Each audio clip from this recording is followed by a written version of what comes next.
Today I'm going to do an unboxing and some sort of a short review of the G-Wolves Fenris Asymmetrical 8K mouse. But before we get further into the video, I would like to say that this mouse was built with the fingertip users in mind. If you use palm or claw grip, this might not be for you. Of course, I have opened the box and had a little peek inside as curiosity got the better of me. So inside the shipping box, you actually get some cool extras. So of course you get the mouse itself, I'll put that aside. You get a pair of arm sleeves. You also get a bag, which I guess if you don't use the mouse, you can put it in. This is just going to protect you from moistures, etc. And you also get 4 packs of lightweight clay. The whole point of the lightweight clay is that you can use them to make some sort of a grip mold or little comfort tweaks for the mouse. It's a really personal touch. This is something I think brands should try to include, but of course this is not for everyone. Now for the exciting part. The Fenris Asym 8K. With the cool pictures, it's just never get old. So let's see what's actually in the box. You get a mouse grip tape. This is very cool and it become very useful. I guess this is the documentation. These are, I guess they are a footer. So if your mouse seemed to be not balanced, I guess you can add these. Very cool.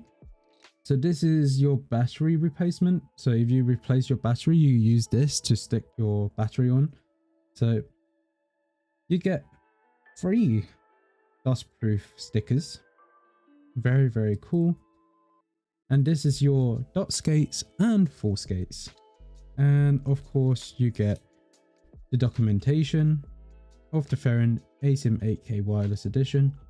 Now let's get into the more exciting part. It's actually the mouse itself. I've been dying to see this. It comes in this hard case. Very cool. Now let's open the box and see what's inside. You get some straps. You get 2 cables. So very nice cable. So this is the 8K dongle, which is a very cool with the G-Wolf logo. Very nice 8K dongle. This cable, I don't think you can use it with the mouse. It's a bit too stiff, but a very nice quality. And this is the gel cable, which is a lot more flexible. So the mouse I got in a rose tint colorway. Ho. Wow, that is light. That's amazing. Now let's go into the build and the feel of the mouse. For something this light, the build is actually rock solid.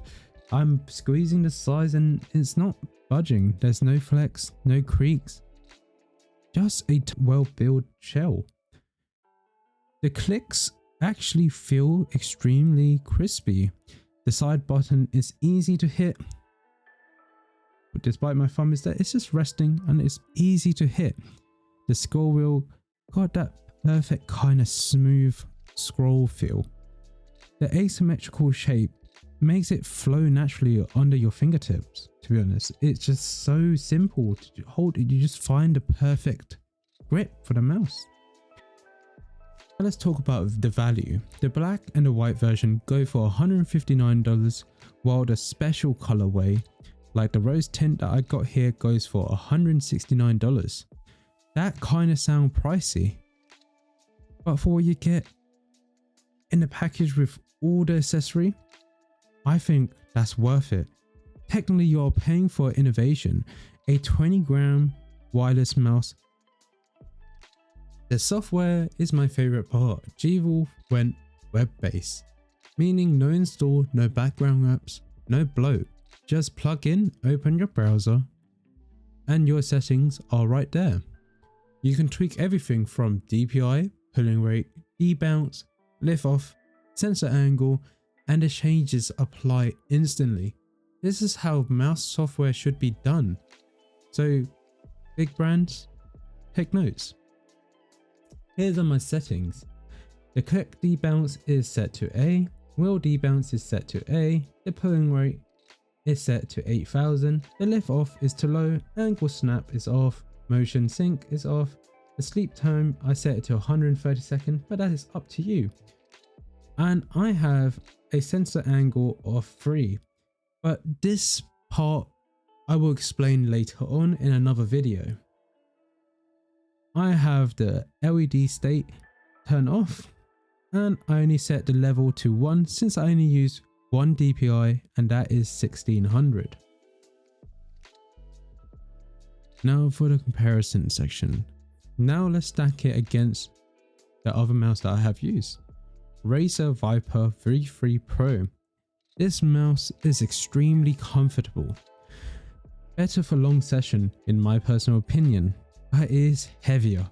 Despite it's a light mouse, it's really heavy.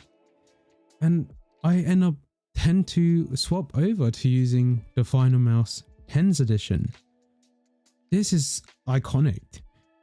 The magnesium shell, lightweight, but to be honest, nowadays it become more of a collector piece.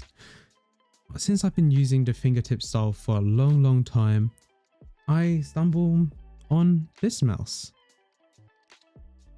The Fenris Asymmetrical 8K.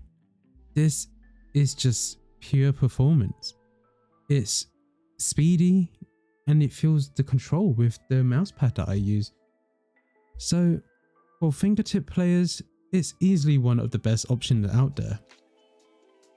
What's my final opinion on this mouse? After using it for a couple of hours, playing games like Battlefield, Overwatch, CSGO, Valorant, I can honestly say that the G-Wolves Fenris Asym 8K feels special. It's not the most comfortable in the traditional sense, but that's because it's built for precision, not relaxation, in my opinion. The rose tint colorway looks amazing. The web-based software is way ahead of the game. And at $169, you're getting something truly different. Thank you for watching, and if you're a fingertip user, this mouse could be for you.